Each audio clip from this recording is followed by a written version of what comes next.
எத்தனையோ பேருக்கு சந்தோஷத்தை கொடுத்துக்கிட்டே இருக்கிற இந்த பள்ளிக்கூடம் தான் எனக்கும் சந்தோஷத்தை கொடுத்தது. என் தனலட்சுமியோட நினப்பு வரப்பெல்லாம் இந்த பெரிய பள்ளிக்கூடமும் ஞாபகத்துக்கு வரும்.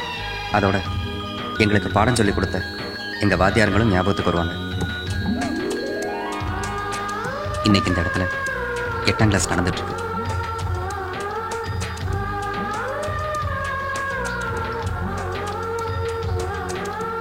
அன்னைக்கு எங்களோட 10ஆம் கிளாஸும் இதே இடத்துல தான் நடந்தது.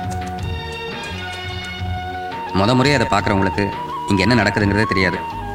சுந்தரலிங்க வாத்தியார் ரொம்ப பிடிவாதக்காரர். மனசு வச்சப்புறம் அடிக்காமல் விட மாட்டார். அவர்கிட்ட அடி வாங்காமல் ரொம்ப நாளாக வேலை தப்பிச்சுட்டே இருந்தான். மணி அடிச்சு 1/4 மணி நேரம் ஆச்சு. என்ன கொலகாரம் ஆக்கிடாத.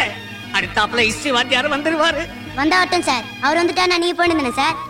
வேண்டாண்டா, எனக்கு ரத்தம் தலைக்கு மேல ஏறிக்கிட்டு இருக்குது. ஏண்டா குனிஞ்சு இருக்கும் போது நான் அடிக்க மாட்டேன்னு என்னுடைய பலகீனத்தை புரிஞ்சுக்கிட்டு தானே இப்படி அடம் பிடிக்கிற.